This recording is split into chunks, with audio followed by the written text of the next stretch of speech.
Listo, muy buenos días a todos. Ya empecé a grabar. ¿Me pueden confirmar, por favor, si me están escuchando y están viendo la pantalla? Gracias, profe. Sí, profesor, sí estamos escuchando y también vamos a la pantalla. Listo, muchísimas gracias. Entonces, bueno, vamos a comenzar ya. Tengo tiempo suficiente. La idea del día de hoy es que vamos a empezar a tratar con un poquito más de detalle lo de los errores numéricos que habíamos venido viendo anteriormente. Digamos que ustedes ya lo vieron, sin haberse dado cuenta, ya han visto como que cuando uno hace algo computacionalmente, eso no es lo mismo que hacer matemáticamente las operaciones. Tenemos que tener cuidado porque en el computador no estamos haciendo matemática. Y hoy vamos a ver un poco más de detalles al respecto, simplemente. Déjenme yo aquí quito, listo ya. Voy a pasar a la presentación. Vamos a hacer algunos programitas de ejemplo. Sí, ya estoy mostrando pantalla. Y entonces aquí está. Esto es una presentación de un profesor que se llama Axel Kollmeier. Esto es básicamente prestado ya del ICTP, del instituto que queda allá en Trieste, en Italia. Y pues él es uno de esos, diríamos, hackers, profesores que saben demasiado, o sea, piensan en bits y en bytes. Y pues realmente es admirable todo lo que sabe respecto a esto de la computación científica. Y pues entonces yo tengo, digamos, el Profesor, permiso. disculpe, no ¿Sí? sé si solo sea yo, pero se le está cortando muchísimo el micrófono, o sea, se le oye entrecortado. Bueno, entonces espérate, yo voy a salir y a volver a entrar a ver. Yo lo escucho bien. Yo también lo escucho bien. Sí. Bueno, por si acaso va a salir y a volver a entrar y seguir. Listo. Ahí me siguen escuchando bien los que me están escuchando bien y me escuchan bien los que me están escuchando mal. Sí, señor. Listo, perfecto. Entonces, esta presentación, pues también ustedes pueden ver que no se ve muy moderna, ¿cierto? Muy slick. Pero la idea es que lo que está aquí es esencial y es como que se mantiene en el tiempo porque digamos, ¿cómo se diría? Fundamental y está dentro de la formulación de cómo se representan los números dentro de un computador. Y también esto afecta a Python. Esto no es para que ustedes van a creer que en Python esto no pasa, esto también pasa. Y es algo que uno debe tener en la cabeza siempre que está haciendo algún tipo de modelación computacional, para tener cuidado con este tipo de posibles catch que pueden ocurrir. Entonces, digamos que cuando uno va a hacer computación científica, pues tiene que tener existen varias causas posibles de error. Entre ellas, pues el modelo. Uno siempre cuando está modelando está quitando pedazos de la realidad, buscando quedarse con lo esencial, pero pues eso es un arte, ¿no? Modelar apropiadamente. Uno no sabe en principio qué es lo esencial, entonces tenemos que utilizar un poco la intuición, y la intuición es algo que se forma a partir de conocimiento, de experiencia y de unas nociones muy subjetivas, incluso hasta la belleza, ¿sí? Entonces uno no, es que yo espero que sea simétrico, pero ¿por qué? La simetría es algo que uno espera, pues sí, matemáticamente es bello, pero ¿por qué la naturaleza se tiene que adaptar o tiene que responder a esas nociones de belleza subjetivas que tiene el ser humano? Si el ser humano, pues en principio no es relevante a la existencia como tal del universo y cosas así. Entonces, eso no quiere decir que esté mal porque, por ejemplo, el modelo estándar y todo esto se ha logrado a partir también de consideraciones de simetría, pero todo este tipo de sesgos y también de pedazos que uno quita, pues van cambiando sus modelos y haciendo que sean más o menos apropiados también para los rangos apropiados, ¿no? También hay que saber que los modelos tienen rangos apropiados. Los datos que uno está utilizando, por ejemplo, en la teoría del caos tenemos sensibilidad profunda a condiciones iniciales, y no tanto en la teoría del caos, realmente. En los sistemas dinámicos tenemos sensibilidad profunda a condiciones iniciales y uno puede incurrir en que va a escribir la condición inicial de un sistema y como no tiene los datos completos, pues esa condición inicial está truncada o el número que uno va a utilizar está truncado y pues el sistema a un largo plazo no va a terminar en el mismo punto a que si yo hubiera colocado el número exactamente. Entonces ahí es donde uno tiene que cambiar un poco la forma de ver los modelos, tiene que hablar de los atractores y cosas así. Alguna vez tenía una discusión con un filósofo porque me decía que eso era imposible, o sea, que si uno metía el número le tenía que dar. Entonces yo le decía, pues bueno, meta el número pi, a ver si lo logra. Y pues obviamente el número pi al tener infinitas cifras decimales, pues no iba a poder meterlo nunca completamente. y entonces nunca le iba a dar exactamente la misma condición final en el sistema. Entonces esto también afecta, y uno muchas veces por eso es que no puede pensar que sus datos van a ser completamente reproducibles y los mismos, sino que uno tiene que aceptar un rango de variabilidad, y por eso en los computadores uno también cuando utiliza, por ejemplo, condiciones iniciales, es bueno jugar con números aleatorios en esas condiciones iniciales para poder sacar un promedio, un ensamble y poder sacar como barras de error. Eso también es importante tenerlo en cuenta. Uno puede haber, por ejemplo, haber programado mal. Yo creo que ese es como el más común, ¿cierto? El que más nos va a afectar a nosotros, pues programé mal. O sea, digamos que no tanto por descuido, pero puede ser que yo cometa errores, porque yo estoy seguro que a ustedes les ha pasado que hacen un programa pensando que va ese programa a hacer algo, y el programa compila y corre exitosamente, o se interpreta y se corre exitosamente, ejecuta exitosamente, pero no les da lo que ustedes piensan. El computador está haciendo lo que ustedes le están diciendo, pero es que lo que pasa es que uno a veces no dice exactamente o no escribe exactamente lo que piensa que está queriendo escribir. Que eso pasa en la comunicación oral con otras personas, una vez dice una cosa y le entienden otra, pero también pasa en los programas. Uno escribe algo, pero uno mismo se está engañando a sí mismo sin saberlo porque uno está por alguna confusión o no haber pensado apropiadamente con suficiente tiempo el problema, pues uno está implementando una cosa ligeramente diferente. Y pues mientras que ocurre ya la programación, pues uno va a tener los errores de truncamiento cuando digamos, nuestras sumas no van hasta infinito, sino hasta un número fijo, o también los de rounding que ocurren cuando nuestros números no se están representando de forma exacta en el computador. Nuestros infinitos números reales se están eh, redondeando a unos números computacionales. Entonces, todos estos errores pueden, digamos que existir. Uno espera que el error de truncamiento, digamos, de las series y eso, pues disminuya a medida que uno aumenta el número de términos, pero resulta que este man va aumentando a medida que uno hace más cálculos y más cálculos y más cálculos. El error total es una suma de estos dos, entonces tiene como un óptimo, hace como así. Primero disminuye matemáticamente, que es lo que uno espera, pero luego aumenta. Y eso pues es importante tenerlo en cuenta porque eso quiere decir que hay unos óptimos en donde uno va a obtener lo mejor posible. Y lo mejor posible no va a ser que el error vale cero.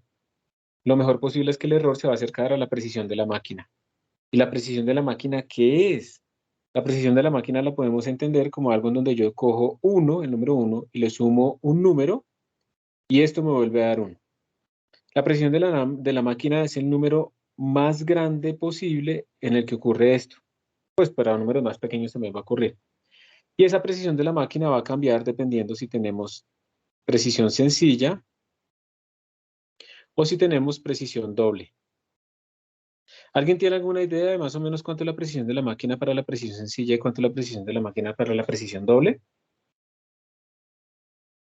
10 a la menos 7 y 10 a la menos 12. Más o menos, muy bien. 10 a la menos 15, más o menos de este orden. Pero menos 12 es una buena aproximación también. Eh, Esto más o menos surge, pues, ahorita lo vamos a ver por la representación en bits. Entonces, este mantiene 32 bits, este tiene 64 bits, pero tenemos que sacar un bit para los signos y 8 bits para los exponentes, y entonces nos quedan no sé cuántos bits, 23, digamos, en el caso del float, para la mantisa como tal, porque esto está escrito como en precisión, en notación científica, pero en base 2. Entonces, esto limita, esto viene limitado por este número de bits limitados que yo tengo para representar, ¿sí? Entonces, esto también quiere decir, por ejemplo, que si ustedes tienen dos números, si ustedes dicen X es diferente de Y, quieren comparar eso, bueno, aquí lo escribí mal, ¿no? X es diferente de Y. Si esos números no son enteros, sino que son números flotantes, pues esos números solo van a ser diferentes si su diferencia porcentual está por encima de esto. Y por esa razón es que uno en el computador jamás con números flotantes debería decir, si X es igual a Y, entonces haga tal cosa, porque es que eso es muy poco probable que ocurra. Por el rounding, es poco probable que mis números caigan exactamente en el mismo número computacional, mis dos números reales cercanos. Y entonces yo lo que debo comparar es si la resta entre ellos o la diferencia porcentual entre ellos es menor que esas precisiones. No tiene que ser la precisión de máquina necesariamente, pero yo podría decir, por ejemplo, que si la diferencia porcentual, asumiendo que ya no vale cero entre estos dos, es menor o igual que 10 a la menos 3, vamos a decir que son iguales. Y esto es lo que uno debe hacer cuando tiene números flotantes. No como en enteros, que uno los compara literalmente a ver si son iguales o no. Toca con cosas relativas, porque uno aquí no tiene precisión infinita. ¿Listo? Entonces, estas son de las primeras consecuencias de lo que ocurre acá. Y bueno, aquí hay un ejemplito muy bonito, que es que vamos a calcular el área de superficie de la Tierra, pero pues aquí tiene varias aproximaciones, ¿cierto? Primero, la Tierra no es exactamente esférica, que no quiere decir que sea plana, ¿no? Por favor. Pero no es exactamente esférica, es en promedio esférica, pero pues tiene unas fluctuaciones al respecto. El radio de la Tierra, pues, ¿cómo lo medimos, cierto? Asumiendo que fuera esférica, de todas maneras, ¿cómo lo medimos? Entonces toca de forma indirecta, utilizando la constante gravitacional y la densidad de la roca y no sé qué. Bueno, hay varias formas, o la órbita de la Luna. No es directo, no es directo, entonces también hay una aproximación ahí. El número pi definitivamente va a estar truncado, por mucho que uno crea que no, pues sí, o sea, yo no lo puedo representar de forma exacta en el computador. Y todos los números, pues también van a estarse truncando porque, pues, de nuevo, los números reales yo no los puedo, bueno, van a estarse redondeando, voy a tratar de cambiar el lenguaje, porque yo no los puedo representar exactamente. ¿Listo? Hay muchos errores.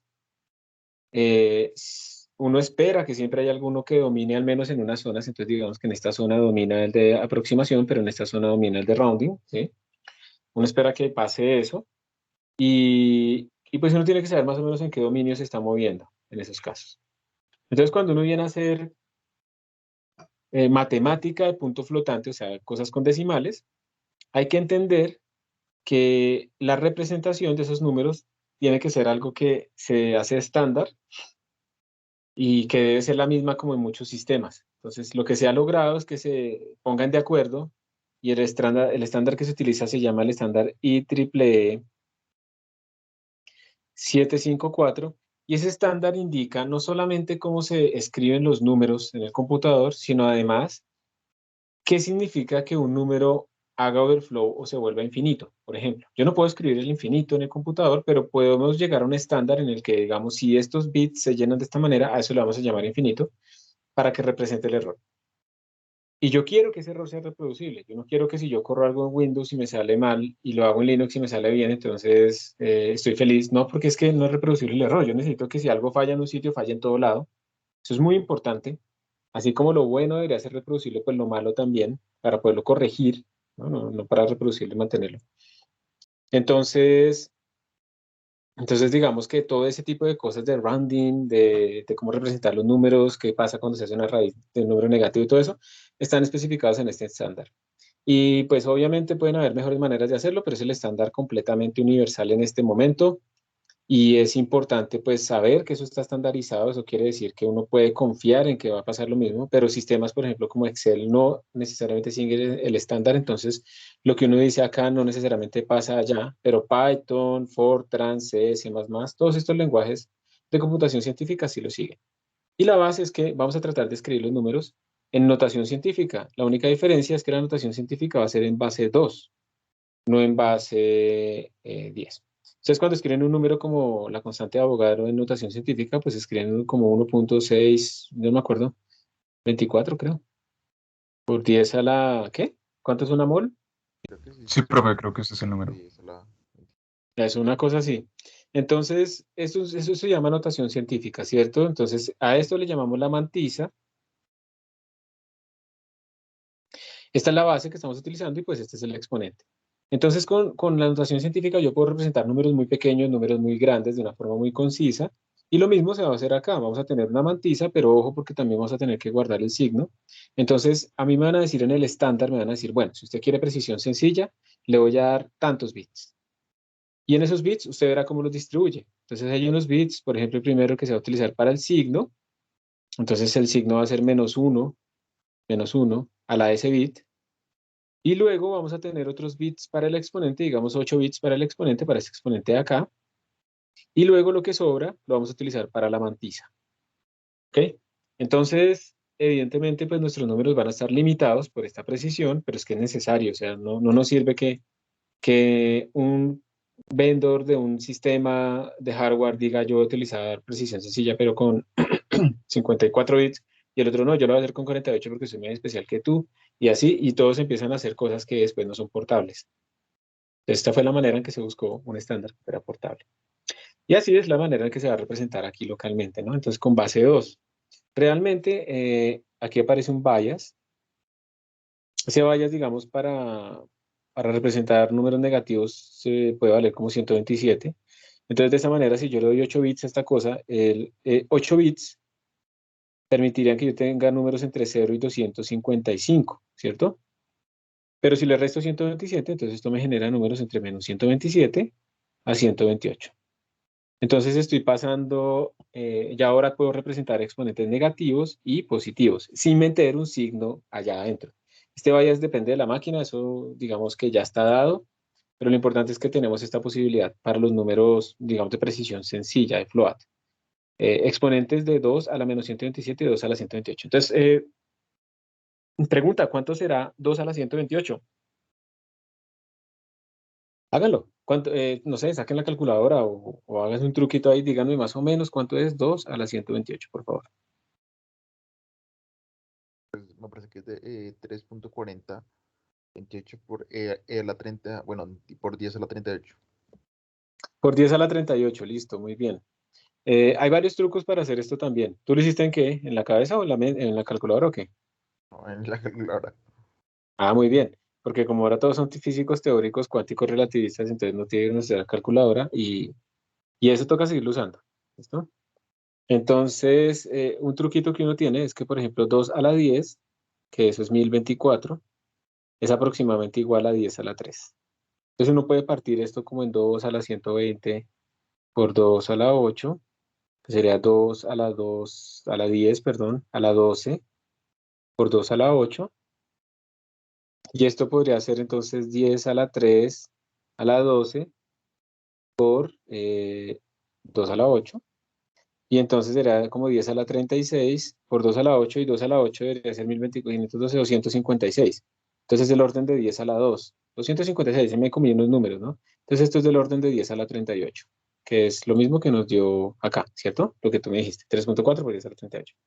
Entonces eso quiere decir que, digamos que el orden de magnitud de los números que yo podría escribir más grandes serán del orden de 10 a la 38.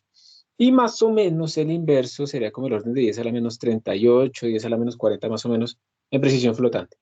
Entonces, básicamente el rango que ustedes tendrían para números chiquitos o grandes sería de 10 a la menos 38 para decimales o de 10 hasta la 38. Es un poco más grande que eso, por las constantes. Esto puede parecer grande, pero esto realmente no es grande. Y hay otra cosa importante que vamos a ver más adelante y es precisamente como estamos en potencias de 2, entonces entre 1 y 2 hay los mismos números que entre 2 y 4, porque esto va en potencias de 2. Entonces tenemos la misma cantidad de números, pero entonces miren que la densidad va cambiando. 4, entonces por aquí es 8. Entonces hay los mismos números entre 1 y 2, están entre 4 y 8. Y si ustedes van a mirar, por ejemplo, si uno compara, uno tiene, no sé, podemos decir, creo que la estimación es de este orden. Entre 1 y 2, uno tiene como el orden de 8 millones de números disponibles, en precisión sencilla. Esto es entre 1 y 2. Y entre 1023 y 1024, uno tiene el orden de 8000 números disponibles. Es una buena resolución, de todas maneras. Pero observen que aunque esta distancia es de una unidad y esta distancia es de una unidad, la densidad es completamente diferente. Y esto hay que tenerlo en cuenta. ¿Y esto ustedes cómo lo pueden favorecer? Pues que en sus modelos y en sus números no traten de utilizar, aunque sea disponible, no traten de utilizar números tan grandes, sino que traten de normalizar sus modelos, normalizarlos a las unidades naturales que hagan que las cosas sean de orden 1. Eso a uno le cuentan en la carrera a veces, que eso es útil. ¿Alguien sabe por qué puede ser útil que uno utilice unidades naturales o algo así, o dimensionalice las ecuaciones? Mm, Pues en parte, pues creo que muchas veces simplifica los cálculos que ya son, porque hay ecuaciones pues, hay ecuaciones que ya son muy largas y creo que en parte simplifica los cálculos y también reduce los órdenes de magnitud de algunos resultados. O llegan a Ah, tener, o ciertas magnitudes llegan a tener mismas variables, como relativas, llega a tener el tiempo se puede medir en metros, igual que pues, la longitud, cosas así más o menos. sí, sí, sí. Es muy útil y además tiene unas cosas súper útil, aparte de lo que tú dijiste que es completamente cierto, y es que cuando yo la dimensionalizo me aparecen unas constantes fundamentales adimensionales que son las que controlan completamente mi sistema, ¿sí? Esas constantes fundamentales como el número de Reynolds, ese tipo de cosas, esas constantes son súper útiles para uno entender realmente cómo funciona el sistema. Entonces, si yo hiciera, no sé, el estudio experimental o de simulación de unos sistemas, me pueden dar varias curvas así, por ejemplo, dependiendo de las unidades que haya utilizado. Pero si yo utilizo un sistema normalizado, adimensionalizado, todas colapsan en una misma curva universal. Y eso es lo esencial, porque pues al final el metro es algo que nos inventamos nosotros en nuestra escala, pero no es la unidad natural, por ejemplo, para los átomos. Entonces, ¿uno cómo puede hacer eso en una cosa? Pues si yo estoy haciendo, digamos, una simulación, creo que ya le mostré este ejemplo, de la ley de Coulomb, pero estoy en escalas atómicas, entonces pues no voy a simular, lo ideal sería no hacer las distancias en metros, porque estaremos hablando de 10 a la menos 15 metros. Más bien la unidad de longitud, pues va a ser 10 a la menos 15 metros. Entonces esto se vuelve de orden de 1. La carga, pues no la voy a medir en coulombs, porque el coulomb es muy grande para las cargas elementales, lo mido en cargas elementales. Entonces se vuelven de orden 1 menos 1. De esa manera yo puedo dimensionalizar y luego si lo meto al computador, y en el computador también tengo la ventaja de que mis números están mejor representados. Entonces no es simplemente hacerlo por el modelo, que ya es muy importante, sino también va a tener consecuencias útiles en el computador. Entonces, como les venía diciendo, en precisión sencilla tenemos 8 bits para el exponente. Entonces, como se gasta un bit para, para el signo, entonces nos quedan 23 bits para la mantisa. Y en precisión doble tenemos 64 bits disponibles. Y entonces hay un bit para el signo, 11 bits para el exponente, entonces el exponente es mucho más grande. Y 52 bits para la parte fraccionaria, ¿sí? Para la mantisa. Entonces, tratemos de calcular cuál sería el número más grande, el exponente más grande, el orden de magnitud que podríamos representar con el double. ¿Cómo haríamos? El 256, ¿dónde fue que? Acá. Este 255, yo lo saqué pues de 2 a la 8, ¿sí? Y ya ahorita vamos a mirar con este 11, exponentes, estos 11 bits que tengo disponibles, cómo podemos estimar también esos rangos. Entonces el estándar IEEE 754 nos define a nosotros cómo se van a guardar los números, cuál es el resultado de las operaciones, qué pasará cuando tengamos valores como infinito, overflow, ese tipo de cosas, cómo los podemos señalizar para detectarlos. Y eso, precisamente lo que resalta aquí el profesor Axel, eso ayuda a que esos kernels de cálculo que utilizan los grandes paquetes de simulación, ya sea de álgebra lineal o de lo que sea, pues sean portables, porque todos van a reproducir las mismas cosas bien y las mismas cosas mal. De nuevo, que eso es muy importante. Entonces, en precisión sencilla, ya vimos que tenemos más o menos esto, que fue lo que ustedes me dijeron, ¿cierto? Un número más o menos de este orden de magnitud es el más grande que puedo representar. El más pequeño que puedo representar, pues, desde este orden de magnitud. Los enteros, por ejemplo, de 32 bits, los int que nosotros usamos, ojo, porque esto es int y esto es float. Y por si acaso alguien aquí utiliza Python, pues en Python los flotantes ya son por defecto de precisión doble. Ustedes tienen que ser explícitos si quieren precisión sencilla para ver más rápidamente los fenómenos que vamos a observar. Los enteros de 32 bits van más o menos de menos 2.000 millones porque tienen signo hasta 2.000 millones aproximadamente, que es un rango pequeño, ¿no? Porque esto es del orden de 2 por 10 a la 9. Es pequeño comparado con lo que tenemos acá. ¿Listo? Eso es. Entonces, pues cambian. Y si ustedes quisieran utilizar enteros más grandes, pues tendrían que utilizar long, que ya aumentan gigantescamente el rango, pero siguen siendo finitos. Siguen siendo finitos y puede ocurrir overflow, underflow y ese tipo de cosas. Entonces, definitivamente, como no tenemos tantos números reales como computacionales, tantos números computacionales como reales, tenemos que en algún momento romperlos. Y eso quiere decir que si ustedes hicieran la recta real y yo le hago un zoom en alguna zona, en la recta real yo tengo como, perdón, unos números que son, vamos a llamarlos los números computacionales, y estoy desperdiciando, pues no puedo representar todos estos números de acá. Entonces esto quiere decir, por ejemplo, que como yo hago un rounding, básicamente todos los números en esta zona se van a representar por el mismo número computacional. Y ese error es intrínseco, siempre va a existir, Y uno no lo puede desaparecer, pero uno sí lo puede minimizar. La primera técnica para minimizar estos problemas es utilizar Double. Disminuye la incidencia de este error, pero no lo desaparece, simplemente la baja. ¿Listo? Entonces vamos dando consejos ahí de cómo ir haciendo las cosas. Bueno, aquí vamos a... Esto era lo que les decía, la densidad. Entonces observen que más o menos hay 8 millones de números entre 1 y 2, y tenemos como 8.000 entre 1023 y 1024. Entonces esa densidad, claro, y eso pasa también con los double, en una magnitud diferente, pero también va a pasar. La densidad es peor entre más grande sea mi número.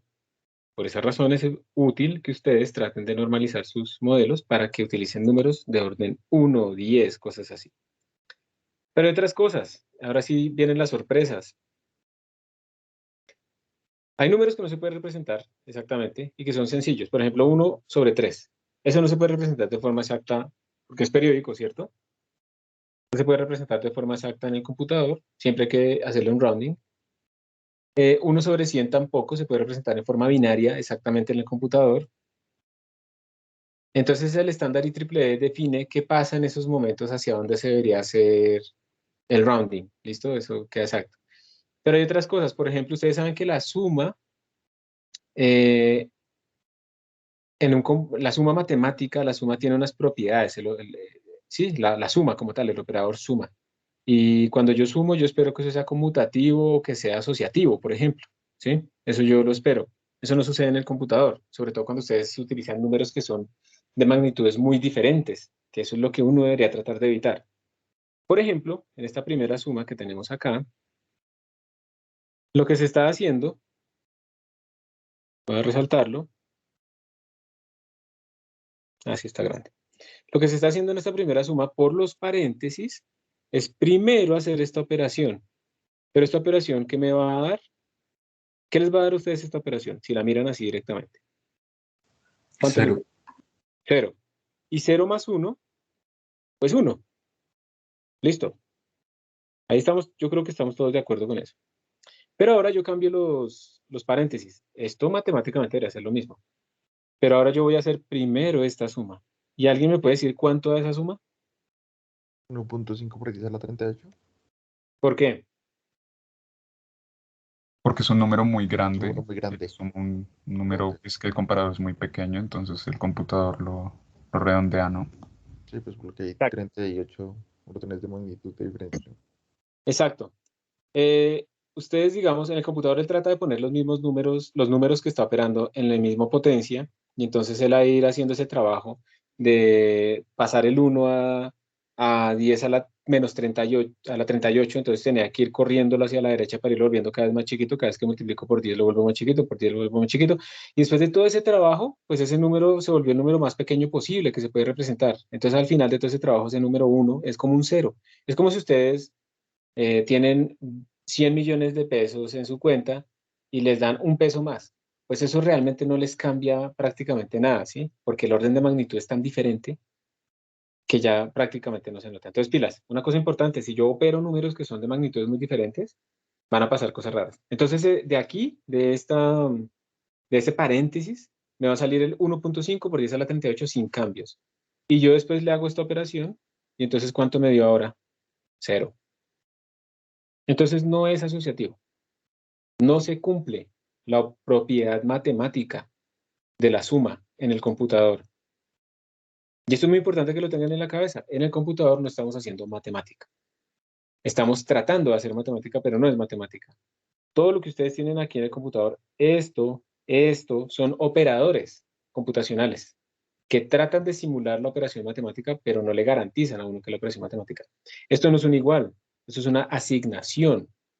Entonces debemos decir es que lo de la derecha se le está asignando a lo de la izquierda, por ejemplo, cuando utilizamos variables, ¿no? Cuando estamos diciendo, por ejemplo, x igual a 2 más y. Estamos asignando el resultado de esta operación a lo que está a la izquierda del operador de asignación, pero no estamos utilizando el operador matemático de igualdad, que requiere una relación de equivalencia, simétrica y otro montón de cosas. ¿Ok? Entonces, esto pues son ejemplos obviamente extremos, pero que existen, ¿sí? y que pues son importantes a tener en cuenta. Y aquí habían hecho unos comentarios en el chat, disculpen que no lo había visto. Entonces Andrés dijo algo sobre la simetría.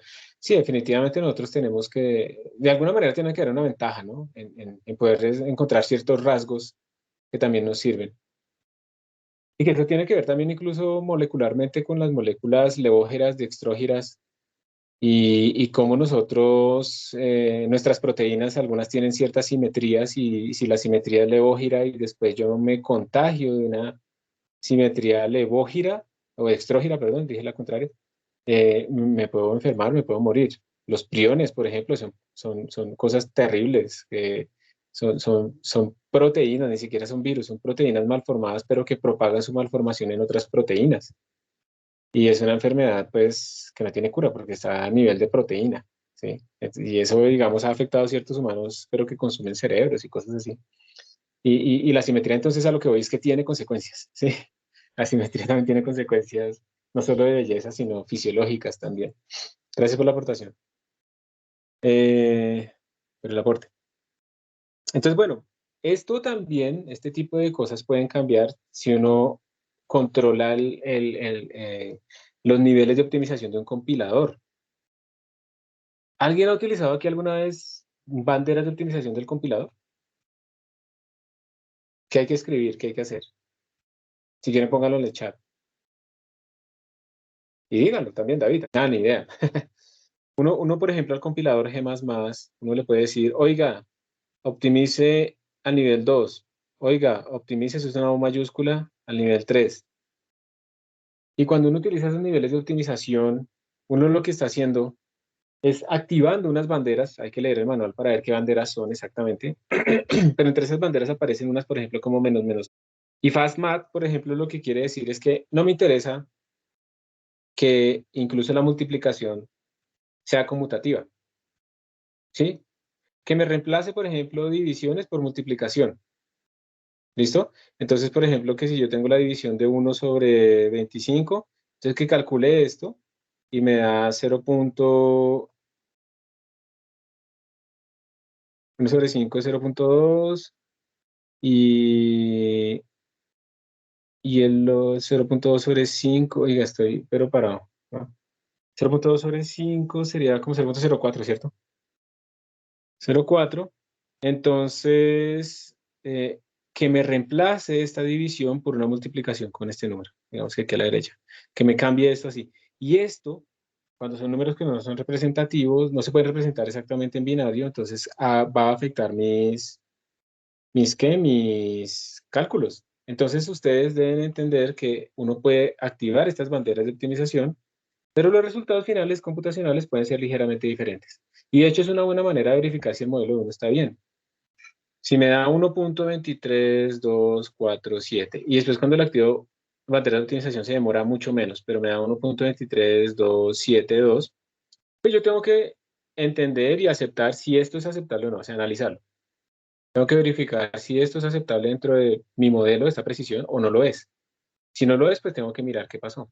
Pero si sí lo es, pues sigo adelante. Pero yo lo que no puedo esperar es obsesionarme con que me tiene que dar exactamente lo mismo, porque no va a pasar. ¿Listo? No va a pasar. Entonces, esto es bueno, pero si obviamente si yo lo corro con optimización y no me da 1.23272, sino que me da 2.74, pues es una diferencia muy grande, ¿sí? Ya estamos hablando de 100%, 50%. Entonces ahí es donde uno tiene que ver cuánto es aceptable. Y es importante que ustedes lo tengan claro. ¿Cómo puede reducir uno los posibles errores que se presentan? Acabamos de ver que una forma es no sumemos números, no operemos números, sobre todo sumarlos, que sean de magnitudes muy diferentes o restarlos. Entonces hay trucos. Uno puede primero hacer un sort, ¿cierto? Y luego empezarlas a sumar en orden ascendente. Sumar en bloques. Hay una forma de hacer la sumatoria que es la forma de Cahan, que es más lenta, pero trata de, digamos, de evitar que yo pierda cifras cuando estoy sumando. Sin embargo, cuando uno compila con optimización, el compilador puede simplemente borrar todo eso y darle lo mismo. Escalar los números, por ejemplo, y eso pasa mucho esos son trucos, ¿no? Que les estoy dando ahí. ustedes van a hacer un ajuste no lineal de una función f de x igual a un parámetro más b veces e a la menos c por x, digamos. Entonces tenemos tres parámetros, ¿listo? Y resulta que el orden de magnitud de A es 1, el orden de magnitud de B es 100 y el orden de magnitud de C es 0.01. Entonces, aquí tenemos un problemita, ¿sí? Tenemos un problemita porque nuestro algoritmo numérico que va a hacer el ajuste va a tener que ajustar unos números que tienen unas variaciones, o sea, más bien, que son de diferentes órdenes de magnitud y los saltos que él hace allá en su algoritmo para tratar de buscar los mejores valores, pues van a depender de estas relaciones. Entonces no es buena idea. Entonces lo que uno podría hacer es calcular esto sobre 100. Entonces ahora esta vaina se volvió de orden 1, ¿sí? Y esto, en vez de hacerlo así, más bien podríamos hacerlo como dividido entre D, que entonces D sería del orden de 100 y multiplicar esto por 100. O la otra, dividir por 100, o sea, como ustedes quieran, ¿sí? Pero lo importante, cuando yo divido esto por 100, pues entonces D quedó del orden de 1. Lo importante es que tratemos de manejar las magnitudes en el mismo orden, ¿sí? De orden 10, orden 100, orden 1, pero el mismo orden de magnitud de nuestros parámetros. De esa manera estamos ayudando a todos nuestros algoritmos y a nosotros mismos a disminuir los errores computacionales. ¿Ok? Entonces esto también lo vamos a ver nosotros cuando hagamos las sumas en paralelo para calcular promedios de vectores y cosas así. Como vamos a coger un gran vector que tiene 1.000.000 de elementos y lo vamos a partir en 10 threads, entonces cada thread va a coger 100.000 elementos. Entonces, esas sumas no nos van a dar exactamente igual a como si la hiciéramos seriales, sobre todo si son números flotantes. Y eso lo vamos a observar, eso lo vamos a ver, eso va a pasar, y eso es normal. De nuevo, tenemos que ver cuál es el rango aceptable de precisión en nuestros resultados y no quedarnos con la perfección inalcanzable, ¿sí? En donde queremos que todo sea exactamente igual, porque ahí nos quedamos. Yo les he hablado sobre la resta. Entonces, la idea es que tenemos una pequeña idea por ahí que como que la resta ha sido como algo que hay que tener cuidado. Entonces hay que tener cuidado. Ya vamos a ver exactamente, pero yo me voy a adelantar. O sea, básicamente la cosa es así. Miren, vamos a llamar A al número real A. Vamos a llamar A sub C al número A en el computador, la representación del computador. Uno puede escribir esto de esta manera. El A del computador es el A verdadero por 1 más una constante, donde esa constante es del orden de la precisión de la máquina para esos datos que estoy utilizando. Entonces, el A que yo tengo en el computador está un poquito por encima, un poquito por debajo, yo no sé, pero no es exactamente igual, a menos que ese E sea 0, ese épsilon. Entonces, supongamos que tenemos una del computador y supongamos que tenemos un B del computador también, que también se puede escribir como B por 1 más, digamos, pongámosle como el error epsilon B y esto es el error epsilon A. Y ahora vamos a hacer un número C. Ese número C va a ser igual a la resta de estos dos. A sub C menos B sub C. Entonces escribamos este número C. Por una parte, ese número C sería como A por 1 más EA menos B por 1 más EB. Y por otra parte, pues C también se puede escribir como C por 1 más epsilon C. Operemos esto un poquito. Esto sería A menos B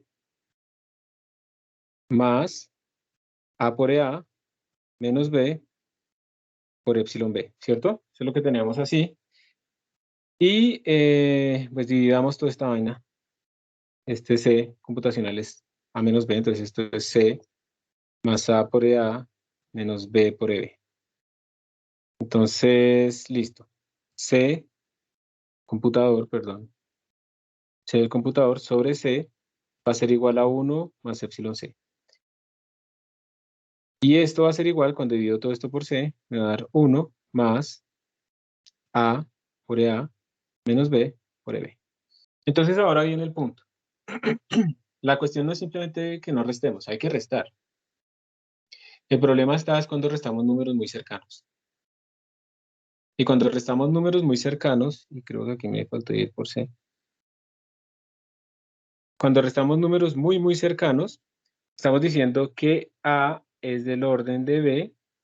Entonces esto lo puedo reescribir como 1 más A, por ejemplo, sobre C, factor de A menos CB. Y entonces puedo deducir que el error en C es más o menos A sobre C por A menos CB. Y pues hasta ahí no hemos hecho como nada útil, ¿no?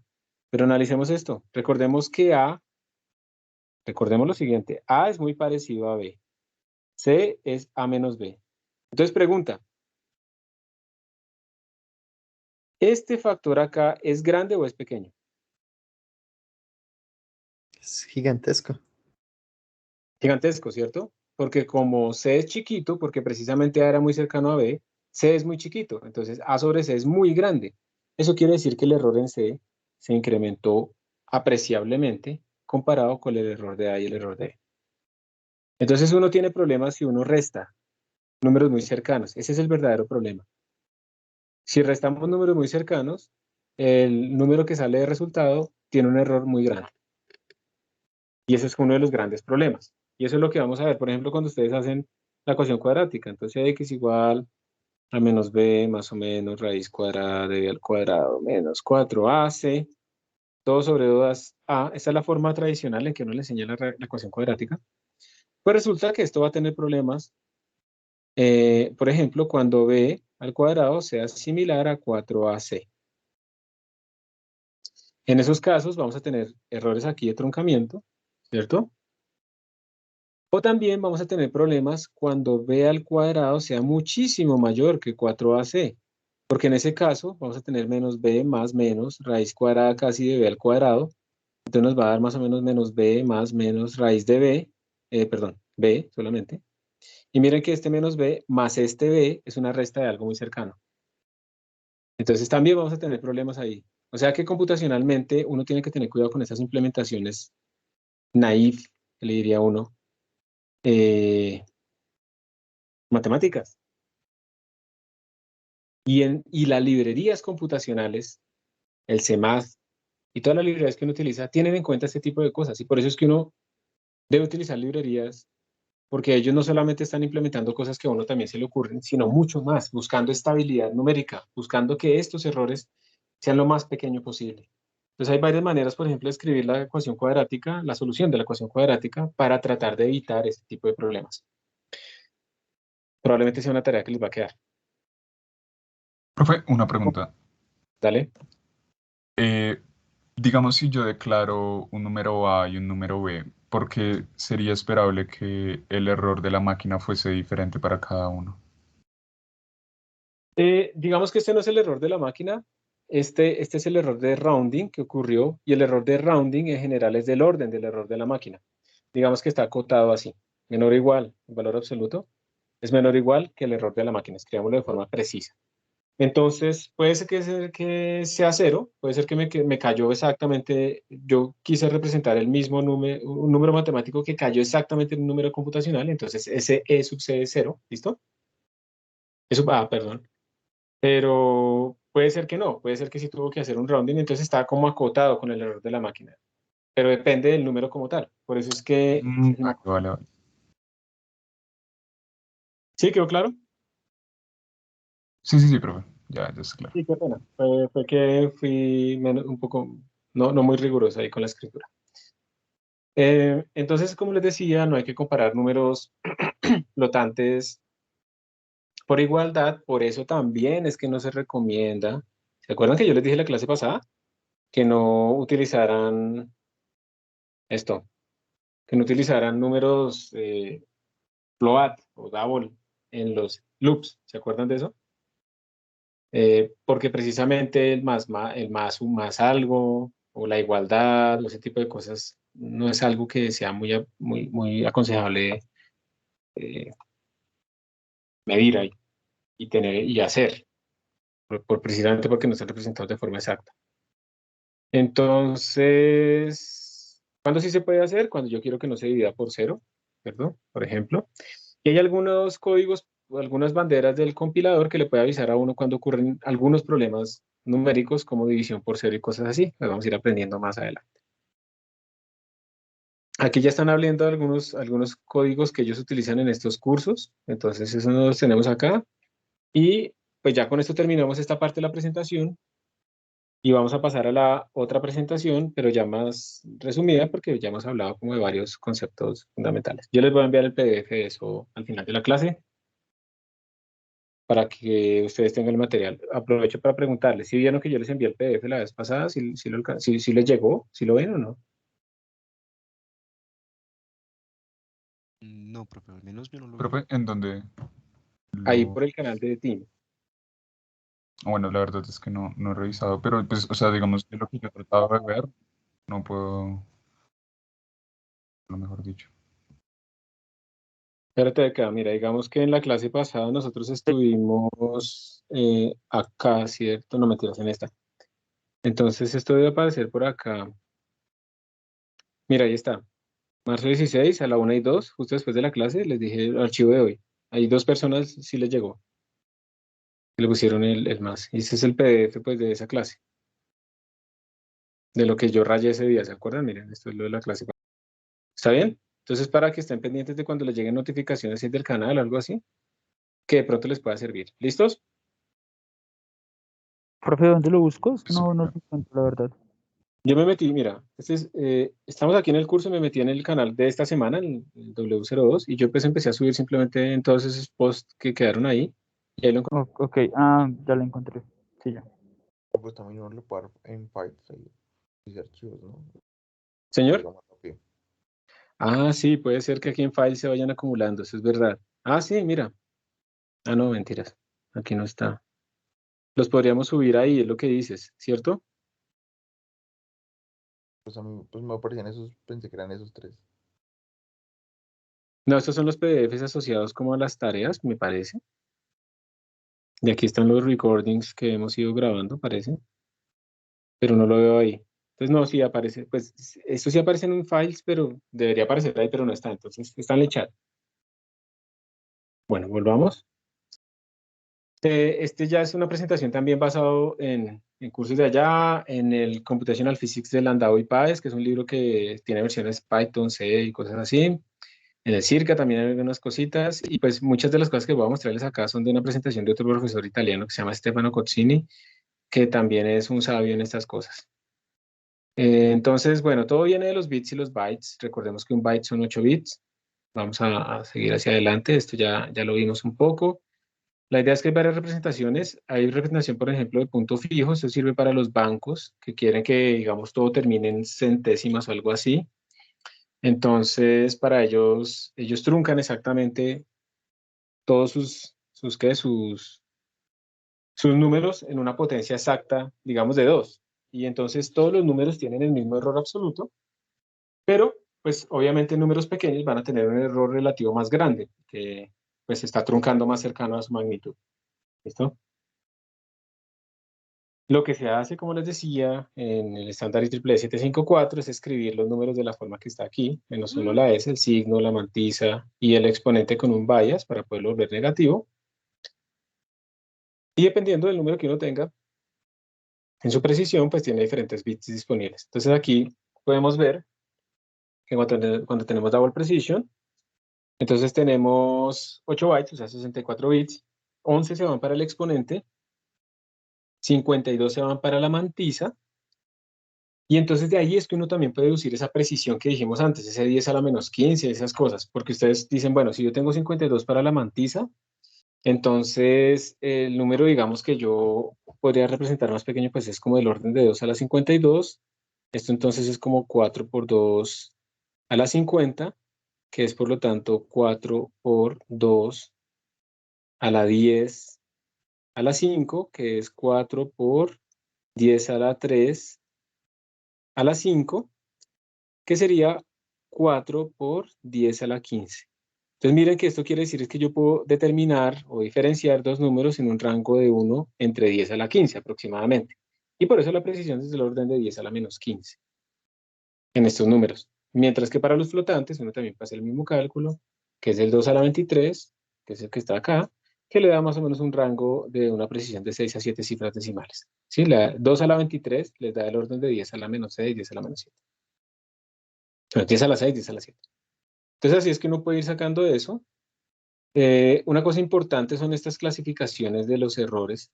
Entonces pilas porque cuando yo voy a representar un número, por ejemplo aquí es de precisión sencilla, mi número es este, entonces como yo lo tengo que truncar, que hacer un rounding realmente a un número computacional, pues entonces aparece ese error. Otro error es cuando trato de representar números por acá que son más grandes que el rango que yo tengo. Eso se llama un overflow. El overflow puede ser para números positivos o números negativos. O también cuando quiero representar números más chiquitos de lo que yo necesito. Eso se llama un underflow. El underflow es tranquilito porque más o menos el underflow siempre tiende a ser cero. O sea, si yo trato de representar un número más pequeño, se me convierte en cero. El problema está con los overflow. Los overflow son problemáticos porque casi siempre esos números grandes se terminan truncando, por ejemplo, en números negativos grandes. Y eso no es lo que yo quiero. Pero eso es lo que pasa, porque por la forma en que se están escribiendo, cuando uno representa un número más grande de lo representable, entonces esos bits se llenan todos y se llena incluso el bit del signo. Entonces por eso es que se mueve para allá. Hay que tener cuidado con este tipo de errores. ¿Sí? Entonces tener cuidado con los modelos, con las magnitudes de las cosas que estamos haciendo. Lo de la densidad que les contaba, pues como hay potencias de 2, la densidad va disminuyendo a medida que tenemos números cada vez más grandes, entonces tener cuidado con eso. Se pierde la asociatividad, como ya hemos dicho, se pierde la asociatividad. Hay números que no se pueden representar de forma exacta, incluso 0.1. Ustedes pueden hacer 0.1 más 0.1 más 0, y eso no les va a dar exactamente 1. Les puede dar 0.9999999, ¿sí? Pero eso no es 1. A menos que digan, yo estoy relajado, yo acepto esta diferencia porcentual, es apropiada para mi modelo, entonces no hay ningún problema. ¿Está bien? Pero lo importante es que matemáticamente no da 1. Y eso es intrínseco. Aquí hay algunos ejemplos, digamos, de la vida real. Entonces estaba la guerra del Golfo, ¿no? Ustedes no habían nacido. En 1991 creo que ninguno de ustedes había nacido. Hubo una guerra, ¿sí? Ahorita entonces hay otra guerra, ¿no? La guerra que está en este momento en Ucrania y esto está muy bien documentada y yo creo que eso ha hecho que la gente pueda como ver más la realidad de la guerra. Una cosa es ver unas imágenes cada semana muy reducidas. Y otra cosa es ver las filmaciones de los drones y de todo cómo se está destruyendo y la gente y todo eso. Entonces eso conecta más. Entonces yo creo que por eso le ha llegado más gente, pues bueno, también aparecen personas que creen que uno no puede criticar la guerra o a Rusia, que porque no se critica a Palestina, no se critica la guerra del Golfo. Hay que empezar por algo y pues si ponemos un montón de checklist para indignarnos por algo malo, pues vamos a fregarnos porque siempre habrá alguien que no está conforme moralmente con lo que uno está afirmando, ¿no? Entonces, no olvidar que hay más conflictos, pero tampoco criticar a alguien que solo critique uno, porque pues hay bastantes cosas malas para arreglar. En este caso, esta guerra del Golfo, que fue una guerra estúpida realmente, como casi todas realmente, y obviamente por petróleo, pues entonces Irak tenía unos sistemas de misiles para atacar al ejército estadounidense y que se llaman los misiles Scud. Y entonces, pues Estados Unidos también tenía unos sistemas de interceptación a estos misiles para que no alcanzaran a caer. La idea es que estas armas cinéticas hay que interceptarlas lo más temprano posible, porque entre más rápido vayan, pues mucho más difíciles son de interceptar, precisamente. Y el problema, por ejemplo, eso también incluso tiene consecuencias, a veces se habla de los grandes filtros y de qué pasaría si nos encontramos con extraterrestres. Y lo más probable es que si la diferencia tecnológica es muy grande y se considera de pronto a otro como una amenaza, pues lo más sencillo es mandar un misil que se vaya moviendo cada vez más rápido y que cuando llegue al target, digamos, llegue aquí a la Tierra, pues el misil se esté moviendo, no sé, a 10% de la velocidad de la luz. Eso es gigantesco. Esto no hay ningún sistema que lo vaya a interceptar y entonces se asegura la destrucción primaria del enemigo antes de que haya una destrucción mutua asegurada. Entonces estas interceptaciones tempranas son muy útiles para que tengan menos aceleración Y entonces, ¿cómo se hacía? Se lanza otro misil a interceptar a este de acá, pero pues para que un misil se mueva, una partícula se mueva, pues yo tengo que ir calculando cómo es su trayectoria y el man va midiendo la trayectoria del otro misil y entonces tiene que ir calculando cómo corregir su trayectoria pues para alcanzarlo, ¿cierto? Pero para que se mueva, yo necesito resolver las ecuaciones de Newton, de acuerdo a la fuerza que tengo, la propulsión, ¿sí? Lo que estoy sintiendo, cuál es mi siguiente posición o cuál sería mi velocidad para corregir y demás. Y entonces lo que se estaba haciendo ahí era que se utilizaba un contador, un delta T, que era de 0.10 segundos. Recordemos que eso no se puede representar de forma exacta. ¿Listo?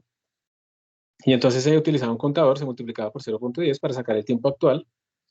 Y la representación que se utilizaba en esas máquinas, se utilizaban 24 bits para esos números. Estos obviamente no son computadores generales, sino son específicos para estos sistemas. Entonces la representación binaria de eso era pues este número, en 24 bits, que tiene un error pequeño, ¿cierto? Pero resulta que por cada segundo yo estoy haciendo esta multiplicación 10 veces. Por cada minuto la estoy haciendo entonces 600 veces. Y eso entonces va aumentando un montón. Y esto, cuando yo lanzo un misil, esto no es tan cerca, ¿no? No estamos hablando de aquí a Chía, estamos hablando de distancias gigantescas. Entonces, los misiles pueden llevar varios minutos. Bueno, aquí se dicen horas, pero para que sea más grave. Pero digamos que si uno le dejara 100 horas andando, que ya es exagerado, ¿no? Tampoco va a pasar eso.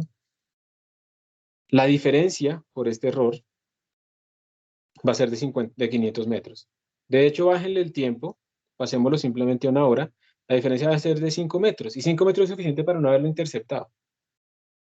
¿Sí? Entonces, con apenas una hora tenemos un error de 5 metros, no se pudo interceptar y pues el misil cayó. Entonces, esto es un problema difícil y uno tiene que tener cuidado pues con este tipo de situaciones. Hay también un ejemplo como en el cohete Ariane. Este cohete también se está representando un número de 64 bits, o sea, un double, digamos, pero luego se truncaba a un entero signado 16 bits, por alguna razón. Cuando uno convierte números float a int o double a int, pasa esto. Y entonces resulta que cuando se representó un número flotante que puede tener números mucho más grandes que los rangos de los enteros, cuando se hizo el truncamiento, pues este man hizo overflow y el cohete perdió orientación. Esto pasó en el sistema de navegación de referencia inercial, en esos giroscopios que tienen ahí, y ya perdió orientación y se destruyó. Entonces hay que tener cuidado con eso. ¿Listo? Y pues ahora, pues la idea es que empecemos como a mirar algunos de estos ejemplitos. Yo realmente creo que pues el overflow y el underflow son bastante elementales. Podríamos seguir un poco más adelante. Siempre van a ocurrir. O sea, la idea es que veamos que en algún momento los números se vuelven infinitos. Y tratemos de encontrar esos números infinitos, pues cuando ocurre eso. Entonces, para eso, simplemente les voy a pasar el ejemplo. Ustedes como ya pueden hacer git pull, pues lo podemos ejecutar. Déjenme cojo acá. A ver, ¿dónde estoy? Y entonces, aquí está el overflow, digamos, para los integers, los enteros. Organizar esto un poquito. Entonces, miren cómo lo vamos a sacar. Esperen, agrando esto un poco. Lo voy a editar un poquito más ordenado. Entonces, básicamente lo que estamos haciendo acá es, también para que aprendamos a imprimir de otra manera, estoy utilizando CSTDIO, stdio.h lo que se utilizaba en C, CSTDIO sin el punto H es el encabezado, pero en C++. Estoy definiendo un entero, le estoy preguntando mientras A sea mayor que 0, o sea, este while en algún momento va a acabar, díganme. No, acá. En principio no acabo. Ya. Va a acabar, porque yo lo estoy transformando a A por 2, A por 2, A por 2, A por 2, entonces siempre es positivo, siempre es mayor que 0, entonces esto nunca va a acabar. Entonces, pues es un programa que no va a acabar. Ten cuidado con eso, lo va a apagar en la consola con control C cuando esté corriendo. Yo también puedo preguntar. Una pregunta, pero ¿no podría pasar que si supera como el overflow lo que nos decía antes, que se volviera negativo o algo así? Vamos a mirar eso precisamente. Muy bien el catch. Muy bien el catch. Y uno también incluso puede preguntarle que si... Permítame un momento. Listo, ya, qué pena. ¿En qué era que estábamos? ¿Qué era lo que íbamos a hacer? Se me olvidó. Íbamos a mirar. Están viendo mi pantalla, ¿cierto? Sí. Sí, señor. Entonces vamos a mirar qué pasa. Y lo único que estoy haciendo aquí es utilizar otra forma de imprimir a la pantalla en vez de Cout, que tiene un formato diferente. Yo no sé si ustedes no lo han visto, esto es una forma diferente de imprimir. Yo aquí les estoy diciendo, venga, printf, aquí va a empezar un número, un campo de impresión. Quiero que lo imprima con 10 espacios, es un entero, entonces SD quiere decir que es un entero. Y esto es un carácter de nueva línea, ¿listo? Entonces es una forma como muy sucinta de escribir, también podríamos haber utilizado cout, no importa, da igual, pero es simplemente para que vean de otra manera. Y aquí le pongo la variable que quiero imprimir. Entonces simplemente cuando encuentre el porcentaje, entonces busca mi variable. Yo puedo escribir aquí un montón de carreta, pero cuando le encuentre el porcentaje, entonces él sabe que tiene que ir a buscar esa variable ahí. Espera un momentico, voy a borrar esto. Listo. Entonces, esto es lo que voy a hacer. A ver, esto sí está, me toca actualizarle aquí unas cositas. Ya se los voy a enviar al repositorio. Por ahora solamente si quieren, pues presten atención. Mejor dicho, presten atención. Y ya lo voy a poner en el repositorio, listo. Entonces, acá en el repositorio, tengo 3 carpetas. Tengo una carpeta para el día de hoy, que ya creé. Y ahí está apareciendo, pues, ese programa. Ya está ahí. Entonces, voy a compilar. Primero veamos cómo nos sale a nosotros toda la ejecución y demás. Entonces, G++, lo compilamos. Listo, ya compiló. Y ahora lo voy a ejecutar. Entonces, le doy Enter y observen precisamente lo que ustedes están advirtiendo que iba a suceder. Observen que el numerito fue aumentando, ¿cierto? Entonces 2, 128, no sé qué, ahí tenemos el numerito. Va aumentando potencias y miren que llegamos a este número que está acá es de alrededor de 1.000 millones, y si yo lo duplico, me paso del más grande que puedo representar, que se acuerdan que era del orden de menos 2.100 millones, una cosa así. Entonces me pasé, y cuando me pasé, miren lo que sucedió. Se volvió un número negativo muy grande. Esto es muy maluco, ¿cierto? O sea, que algo más infinito se nos vuelva menos infinito. Pero eso es lo que pasa en estos números y hay que tener cuidado. No exagerar, tener en cuenta, o sea, uno no puede programar ciegamente, uno no puede empezar que el computador recibe cualquier cosa. Uno tiene que tener claro si mi modelo puede ser representado apropiadamente y cosas así. Simplemente es eso. Entonces, esto debe pasarle a todos. Entonces voy a añadir el código.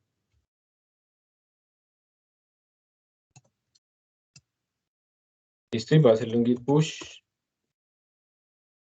Y esto lo voy a hacer, no, acá, en otro computador. Esperen si ya se lo sé. Ya más fácil.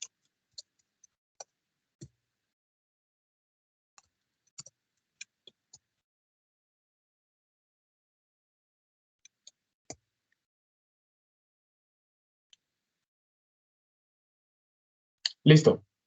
Ya se los envié. O sea, ya lo subí al remoto. Entonces ustedes simplemente tienen que hacer un git pull si tienen este repositorio clonado y para que lo puedan compilar y correr. A ver, todo esto también de Git lo puedo hacer desde Emacs, pero no quiero como confundirlo. Igual que desde Visual también se pueden hacer ese tipo de cosas. Aquí hay un comentario en el chat, dice, creo que también es Dark. Bueno, ¿alguien lo corrió? ¿Quieren que les dé un tiempito para que lo puedan compilar y correr o sigo? Levanten la mano quien quiere un tiempito. Profe, yo ya casi lo compilaron. Es que lo está haciendo git pull, entonces ya. Listo. Así poco a poco nos vamos volviendo ya más taller para que vayamos trabajando todos. ¿Listo? ¿Sí te dio bien o no? O sea, más bien, ¿te dio igual o Listo, no? sí. No, tengo lo mismo. Perfecto. Eso tiene que ser lo mismo, tiene que ser reproducible. Entonces, volvamos. ¿A dónde? Se empieza a perder cuando tiene como tantas pantallas. El underflow, entonces también podríamos hacerlo, pero cogiendo un número flotante y empezarlo a dividir. Ustedes pueden ver que ese pseudo algoritmo que están colocando acá, precisamente está buscando hacer eso, ¿cierto? Se empieza con un número flotante, como ustedes pueden ver acá, son flotantes porque tienen el puntico. Y entonces si queremos ver el underflow, pues simplemente hacemos under sobre 2 para ver qué tan chiquito puede ser representable este número y el over por 2 para ver qué tan grande es el número que podemos representar. Algo muy importante es que yo tengo que imprimir con suficiente precisión estos números. Entonces, si ustedes imprimen con la precisión por defecto que imprime Cout o que imprime PNF, no van a poder ver esos números pequeñitos. La mejor forma es notación y además el número de decimales apropiado. Digamos que si son float, entonces 6 decimales. Y si son double, entonces 15 decimales. ¿Listo? Para que puedan ver realmente esas diferencias, porque de otra manera pues no van a poder verlas. Pero entonces la idea es que ya tenemos claro y tenemos en la cabeza que ya existe, que esto existe. ¿Sí? Esto existe, esto pasa, es intrínseco. Entonces díganme ustedes, ¿cuál sería la manera en la que podemos tratar de minimizar? Tal vez usando los long, de pronto, o usando diferente, una representación adecuada para el número que uno vaya a usar. Por ejemplo, entonces con long tú estás aumentando el rango, ¿cierto? Entonces estás minimizando, estás posponiendo que aparezca el error. Eso es una buena cosa. Y utilizar double, ¿cierto? Utilizar double. Y la otra es, de todas maneras, pensar en nuestros modelos, cómo podemos hacer para que los números no sean tan grandes. Si tiene sentido. Si tenemos números tan grandes o tan chiquitos, probablemente necesitamos una renormalización ahí de unidades. ¿Alguna pregunta? De todas maneras, como están tan callados, voy a... Señor, No que ninguna pregunta por ahora. listo. Voy a ponerles el chat anónimo por si acaso quieren decir ahí algo. Ya saben que lo importante es el respeto, pero pues pueden decir lo que quieran. Principalmente relacionado con clase, pero si quieren decir otra cosa, pues está.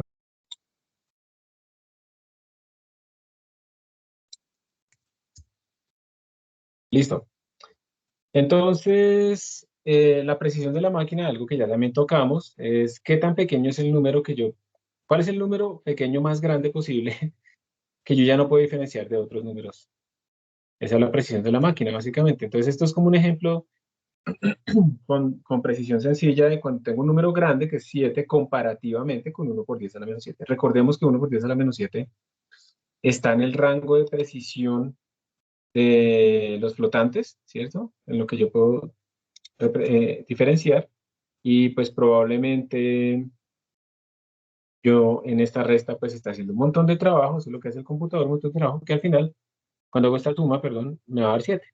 Porque 1 por 10 a la menos 7 es más pequeño que la precisión que yo tengo en flotantes. Entonces voy a perderlo. También va a pasar en doubles, pero pues va a pasar mucho más adelante. Entonces esto era lo que les decía, la representación como de los números computacionales. Ahora sí, aquí sí está ya de forma bien escrita, rigurosa. Ese error del rounding está acotado por la precisión de la máquina, pero pues no es el mismo para todos los números. La precisión de la máquina sí lo es. Y yo puedo también calcular ese DPS de esta manera. Esto de CDPS también se puede calcular de esta manera. Simplemente ustedes van imprimiendo, o sea, van cogiendo un numerito, lo van volviendo cada vez más pequeño y luego hacen una suma e imprimen con suficiente precisión. Y ustedes van a ver que, que, que nuestros números al final van a terminar imprimiendo uno. Sí, se me había pasado, gracias por recordarlo, 835-938. Si quieren, hagamos en este momento una pausa, porque se me pasó. Yo siempre trato de hacer una pausa en la mitad. Entonces, hagamos una pausa en este momento de 5 minutos. Nos vemos a las 28. ¿Están de acuerdo? Sí, sí, sí. Listo, profesor. Listo, chicos, volvemos. Yo creo que incluso en las clases presenciales hay que hacer pausas, ¿no? Lo que pasa es que el estudiante está más entrenado a mirarlo a uno a los ojos, pero estar en otra parte del universo durante las clases presenciales. Bueno, ¿me están escuchando? Sí, profe, ahí está. Sí, Listo. Bueno, muchas gracias. Y seguimos entonces, estamos acá, ya ustedes lo vieron. Entonces, de nuevo, estamos hablando que también hay una forma de calcular el EPS, pues nosotros ya lo conocemos, o sea, esto es como un ejercicio para ver si sí coincide con la precisión numérica, pero pues efectivamente tiene que ser la precisión numérica. Pero hay casos especiales, como este que vamos a ver acá, en donde no solamente hay que tener en cuenta la precisión numérica, o sea, lo que hemos visto y las restas y estas cosas, sino que además hay más formas de tratar de hacer mejor un cálculo computacional, aunque, digamos, matemáticamente todo sea igual.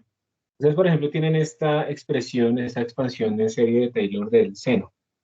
Esta expansión en serie de Taylor del seno se supone que es, yo no recuerdo bien, pero creo que es absolutamente convergente, ¿cierto? O sea, para cualquier x converge. No estoy seguro si x tiene que ser menor que 1. No, En todo caso, para todo. adelante. Sí, sí, es convergente para todo. ¿Sí? Imagínate. Entonces, uno dice, listo, pues voy a implementarla, hago un for, ¿cierto? Y en ese for, pues lo que tengo que hacer es utilizar este término que tengo acá, simplemente. Y pues ya, sencillo. Pero resulta que no es tan sencillo computacionalmente. Porque si ustedes se dan cuenta, analizando un poco esta serie así como está, lo que uno está haciendo es poner un valor e irle sumando términos, ya sean positivos o negativos, en donde lo de arriba crece muy rápido, ¿cierto? Lo de abajo crece supremamente rápido, de tal manera que al yo dividir esto me da un número chiquitito, porque si no, no convergería, ¿cierto? Entonces, realmente uno cree que en el computador eso va a ser bueno. ¿Qué pasa cuando uno pone cosas que crecen muy rápido? ¿Cuál error se podría estar acercando ahí? Overflow. Un overflow, ¿cierto? Entonces yo podría tener un overflow arriba, un overflow abajo, y overflow sobre overflow, pues super overflow, un número no determinado.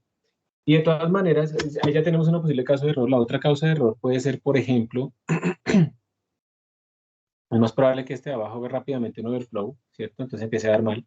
Pero además también va a pasar que estos términos que uno tiene acá, si los pudiera calcular bien, entonces uno hace lo de ocultar el síntoma. Entonces se utiliza para el factorial, utiliza long, long o incluso doubles para que le ocurra el error más adelante.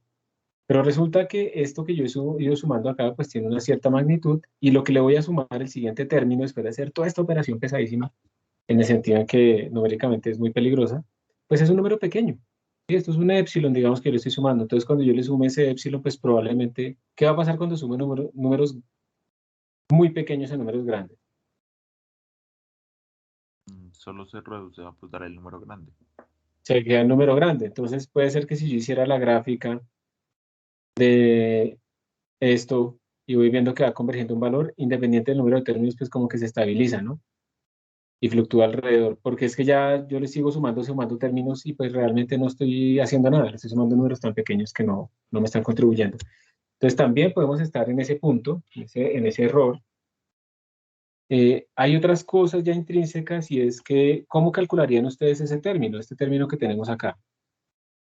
Entonces, lo más probable es que ustedes digan, esto lo voy a calcular con POW, ¿cierto?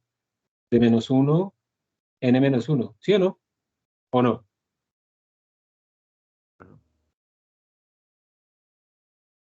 ¿Esto cómo lo harían? También un POW. ¿Y esto de abajo cómo lo harían? Tiene que ser una función factorial para que calcule eso. O utilizar la función gamma o alguna vaina así. Entonces observen que ustedes tendrían como que definir cómo calculan eso y probablemente esos POW, sobre todo este y este, tal vez no sean la mejor idea. Porque precisamente podemos estar llegando a overflow. Aunque utilicemos la librería estándar nos va a proteger de los overflow. ¿Sí? Porque eso es intrínseco. Si yo pongo una potencia gigantesca, pues ahí va a pasar. Entonces, de pronto hay una manera mejor de calcular este tipo de situaciones. Entonces, ustedes lo que podrían hacer es, hay una manera con POW y todo eso, así literal. O sea, decir, el término enésimo es esta multiplicación de todas estas cosas con una función factorial. Pero hay otra manera en la que yo lo podría escribir y de pronto pudiera ser más estable, quién sabe, en donde yo digo, bueno, el término enésimo es -1 a la n menos 1 por x a la 2n menos 1 sobre 2n menos 1 factorial. Y trataré entonces de escribir el término n más 1 en términos del enésimo. Entonces, a n más 1 sería -1 a la n ¿cierto? Porque es n más 1, listo. Por x a la 2, n más 1, en paréntesis menos 1. Entonces voy a calcularlo de una vez, sería 2n por 2 menos 1, entonces sería 2n más 1 sobre 2n más 1 factorial. Y ahora pues voy a tratar de escribirlo en términos de a sub n. Entonces para el menos 1 tendría que multiplicar y dividir por un menos 1, entonces sería menos 1 por menos 1 a la n menos 1, entonces ya estoy sacando el primer término, ¿cierto? Para el x tengo x a la 2n más 1, entonces tendría como un x a la menos 2 por x a la 2n menos 1, entonces perdón, x al cuadrado, ¿sí? Así me quedaría igual, 2n menos 1 más 2, 2n más 1, sí, ¿cierto? Dividido, y este 2n más 1 factorial pues sería 2n más 1 por 2n por 2n menos 1 factorial. Entonces miren que aquí ya logré sacar este término, uy, esto está gigantesco. Lo achico un poquito. Ya logré sacar este primer término, que es este segundo término, que es y este tercer término, ahí no se nota, que es no se nota en el oscuro. Entonces, pues ya, me quedaría, voy a escribir acá, a sub n más 1 va a ser igual a menos 1 por x al cuadrado sobre 2n por 2n más 1 por a sub n.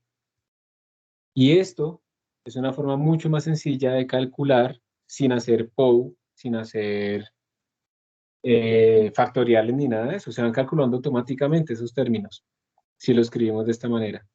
Entonces hay dos formas de hacer esa sumatoria, una que es literal, así, la que tenemos acá, y otra que es esta segunda forma que tenemos acá. Matemáticamente, pues el término, ¿no? El término es el que estoy cambiando. Sumatoria de este a sub n. El a sub n se escribe como en la primera forma o la segunda forma. Matemáticamente son iguales, pero probablemente computacionalmente son diferentes.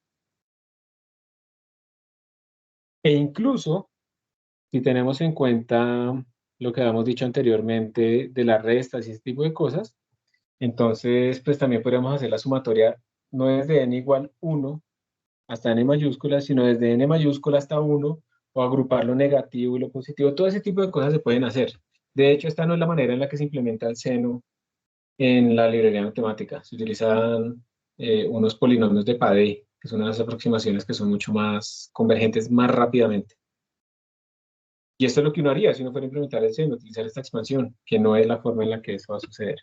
Y de hecho también ustedes van a ver que si x es mayor que 1, estas potencias también se disparan mucho más rápido a que si x es menor que 1. Entonces hay que hacer unos escalamientos. Y luego vamos a ir viendo cómo es que en la librería estándar ellos implementan ese tipo de cosas. Esto se los dejo ahí, porque esto va a ser parte de un ejercicio para mostrar. Pues, señor.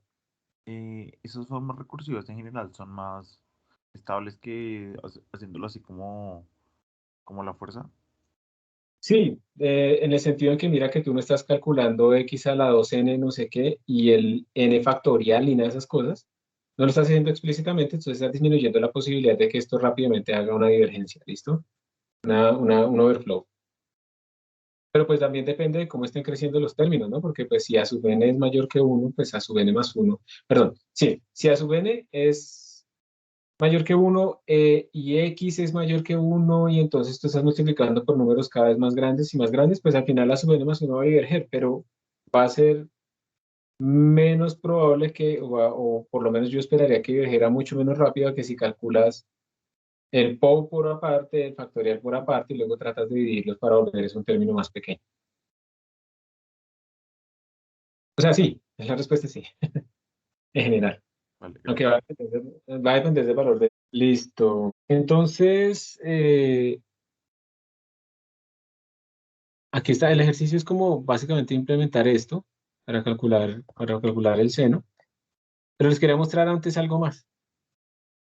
Ya sabemos que las series, digamos, pueden ser convergentes o divergentes. Esta, por ejemplo, esta serie es absolutamente convergente, la de la menos x, pero es una serie alternante.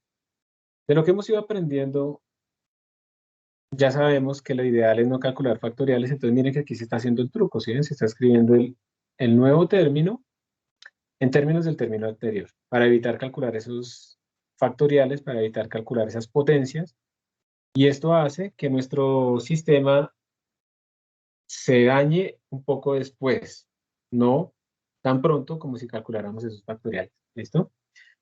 Y por ejemplo, esta es una de las maneras en las que uno puede calcular esto con una precisión dada. Observen que aquí lo que se está diciendo es, mire, bueno, si usted está calculando los términos y usted los va sumando, en el momento en el que ese término dividido entre la suma sea mayor que cierta precisión, pues paremos. ¿Eso qué quiere decir? Lo que estamos diciendo es, bueno, si mi suma ya tiene un valor súper grande y ya los términos son por aquí chiquititos, los que les quiero sumar, pues ya no vale la pena. Yo ya sé que eso no va a contribuir. Entonces yo puedo parar mis sumatorias en este aspecto, ¿sí? Y puedo entonces decir, pues es que ya estos términos que están acá están en la precisión de la máquina, pues ya no van a sumar. Eso es lo que se está haciendo acá. ¿Listo? Y esa precisión, pues yo la puedo definir arbitrariamente. La puedo poner como 10 a la menos 2, 10 a la menos 4, 10 a la menos 8. Bueno, no tan arbitrario, porque esa precisión al final pues no puede superar la precisión de mi máquina, de mis números. Pero eso es lo que significa este pseudocódigo que está acá. ¿Ok? Entonces vamos a ver un par de ejemplos más. Sí. Esto de los tipos de errores, pues creo como que los miremos después, porque vamos a discutir las aproximaciones. Aquí se hace un poco también de la sustracción cancelativa, lo que nos hemos estado tocando ahorita. Déjenme ver una cosa. No, pero sí, es lo mismo. Entonces, como quiero que tengamos unos ejemplos, antes de seguir, vamos a ver aquí en la computadora. ¿Cómo es que? Vamos a mirar qué otros ejemplitos podemos ver acá, que sean útiles. Y si no, pues si miramos en la presentación. Voy a dejar de hacer zoom aquí. Hay un underflow y overflow para floats. Si ustedes desean, pues podemos como sumar estos códigos ahí para que los tengan disponibles. Entonces voy a decir que me lo sume acá. Yo ahorita se lo subo al repositorio. Estos aparecen en la página web. Se demora un montón. La asociatividad del Machine EPS, no sé qué, y aquí está la aproximación exponencial. Entonces esto es para que veamos, aquí sí lo quiero mostrar, me quiero detener un poquito en esto. Diferentes maneras en las que podemos nosotros implementar este tipo de ejercicios. Entonces observen. Estamos haciendo... Uy. Estamos incluyendo IOStream, estamos incluyendo CMAT para la función exponencial. Estamos creando una función factorial para calcular factoriales. Estamos colocando dos versiones de calcular la función, una que se llama naive, que es como ingenua, que es con los términos así como están en la sumatoria, y otra que es smart, que es como más inteligente, donde estamos tratando de hacerlo con la cosa recursiva, a ver si eso nos sirve de algo o no. La función main, ¿alguien sabe para qué es esta línea que tengo acá? Para la precisión, o sea, primero para se va a visualizar el número, o sea, cómo se va a imprimir en pantalla. La figuración científica y pues cuántos dígitos, ¿no? La precisión. Muy bien, ¿Cuántos? sí, exactamente. Que imprime precisión científica y cuántos dígitos queremos ahí en la precisión. Muy bien. Yo escogí aquí un X, que es mayor que 1 a propósito, para que falle. ¿Listo? Un X cualquiera. Y entonces lo que vamos a hacer es ir imprimiendo cuánto vale el seno de X a medida que yo le voy metiendo cada vez más y más términos a mi suma. ¿Sí? Simplemente es esto. Entonces los números de términos pues es 0 hasta 100. Uno espera matemáticamente pues que primero que todo f naive y smart sean iguales y además pues que tiendan al seno de X exactamente. Ah, perdón, aquí no es el seno de la exponencial. Y aquí se está imprimiendo en este momento f-smart, ¿no? No se está imprimiendo f-naive, se está imprimiendo f-smart. ¿Cuánto vale f-smart y cuánto vale la diferencia porcentual entre f-smart y el exponencial, de menos x? Calcular la librería matemática. Entonces voy a hacer un cambio. Y voy a poner también a f-naive. Ahí. No sé por qué se pone tan lento el teclado. Ahí, listo. Entonces este código está imprimiendo f-naive y la diferencia porcentual con lo que esperamos. f-smart y la diferencia porcentual con lo que esperamos. Y listo. Y aquí abajo están implementadas f-naive, pues como ustedes pueden ver, lo que está haciendo es puros POW, ¿cierto? El menos x a la k y calculando factorial de acá y va sumando y luego retorna la suma. Y fsmart lo que hace es, bueno, el factorial se calcula de manera recursiva acá, utilizando una llamada a sí mismo. Y fsmart lo que está haciendo es utilizar el término a sub n más 1 en términos de a sub n. Vamos a ver entonces cómo nos da, si hay diferencias o no.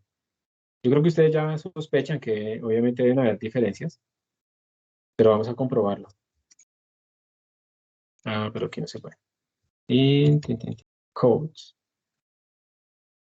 Esto es algo que yo utilizo, ¿no? No es que ustedes tengan que utilizar imagen, si ustedes editan y ya está. Vamos a irnos aquí, vamos a aumentarlo un poco. Entonces, a ver si ya apareció. Ahí está. Entonces, vamos a compilar. 02 errors fp numbers exponencial.cpp. Compiló. Y vamos a ejecutarlo. ¿Listo? Le vamos a dar enter. Entonces, esto está horrible. Miren que por lo menos, es que yo van a ver. Miren lo que está sucediendo con el naive. Si ven que el naive dio NaN desde hace mucho tiempo, mientras que el Smart no falló tan rápido. Vamos a ver si el naive funcionó en algún momento. Ah, miren, aquí estaba el naive. Miren que el naive más o menos falló cuando estábamos en la iteración 34. Entonces, en iteraciones anteriores, voy a achicar un poquito esto para que quepa en la pantalla. ¿Okay? Para que quede mejor formateado, listo. Entonces observen que el naive nos está dando como 2.909, no sé qué cosas, y la diferencia porcentual es del orden de 10 a la menos 6. Mientras que en el Smart, observen que nos está dando pues un valor que está como ya bastante estable, y la diferencia porcentual, observen, es del orden de la precisión de la máquina. O sea, en el FSmart, solamente por haber eliminado el factorial y solamente por haber eliminado esos POW, y sí, tratar de coger números gigantescos y dividirlos para que nos den números chiquitos, por haber pensado solo en eso, observen que ya estamos básicamente en precisión de la máquina. O sea, lo estamos haciendo muy bien. Y llega un momento, cuando tenemos 34 términos, que el FNAIF se rinde, ¿sí? Entonces la sumatoria da infinito. Y después de eso, pues empezamos a tener esos números not a number, que ya son números que no se pueden representar, digamos, con los números reales que tenemos acá. Mientras que el FSmart, que es más rápido, no utiliza factoriales, pero es sencillo de escribir, observen que sigue funcionando. Hasta 100, ya se estabilizó. Pues ahí también ya estamos sumándole cosas tan pequeñas que ya lo está ignorando, realmente lo que está pasando. Pero llegamos a la precisión de la máquina. Entonces este ejemplo es muy diciente porque lo que estamos viendo es que ustedes pueden hacer unos pequeños cambios en sus códigos y eso se vuelve muchísimo más estable. Esto espero que ese, digamos, es el objetivo inicial y final acá. Hay que tener en cuenta que los números se están representando en un computador, que no son infinitos, que tienen precisiones finitas, y por lo tanto, pues ustedes tienen que tener en cuenta eso, pero no es difícil. O sea, si uno utiliza doubles, si uno tiene cuidado con el overflow, si normaliza sus números, y si además trata de pensar desde el principio, esto podrá tener un overflow o cosas así. Si uno trata de ser preventivo con esas cosas, uno puede llegar a corregir un poquito sus algoritmos y que sean muchísimo más estables. Voy a añadir esto para enviárselos.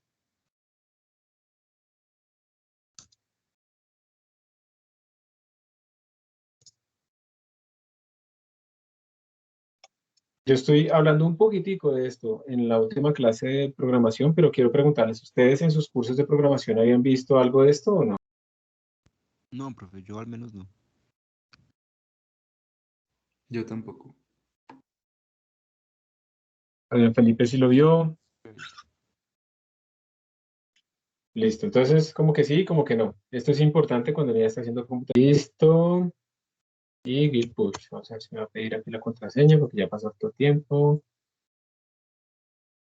Entonces voy a hacerlo en la otra máquina.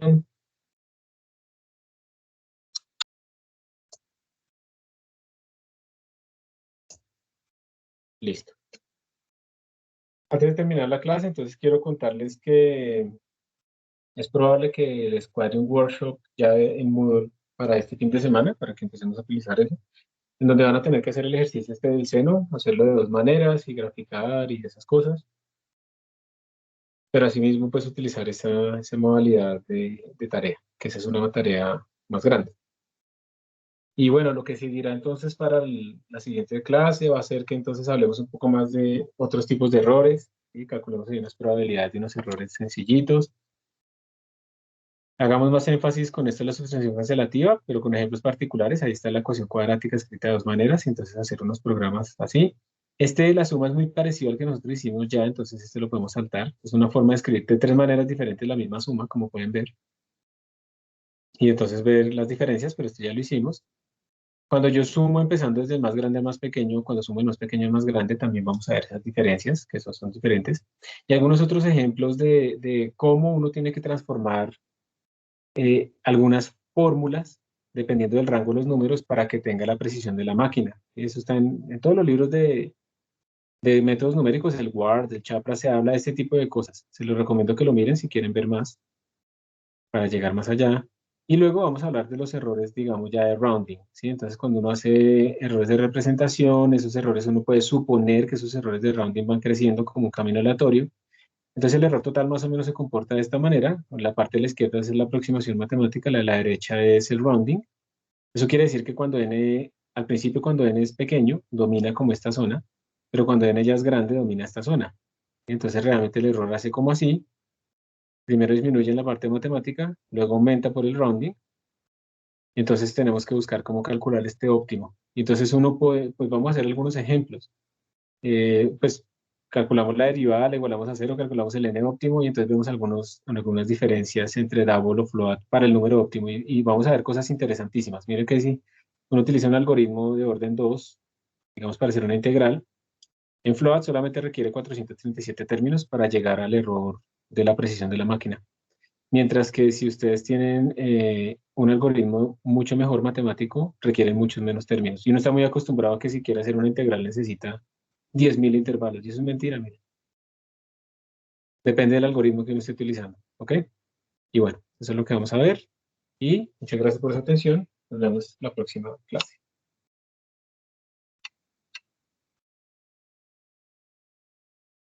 Listo, profesor, gracias. Hasta luego, profe, gracias. Hasta luego. Que estén muy bien. Hasta luego, profe, gracias. Un gusto. Gracias a ustedes por la atención. Está preguntando José Esteban que hasta qué día es el workshop. Las tareas que yo dejo de workshop normalmente las dejo hasta el miércoles. Es bastante tiempo. Es exageradamente bastante tiempo. Eso se puede hacer de un día para otro. Pero normalmente lo dejo hasta el miércoles. ¿Listo?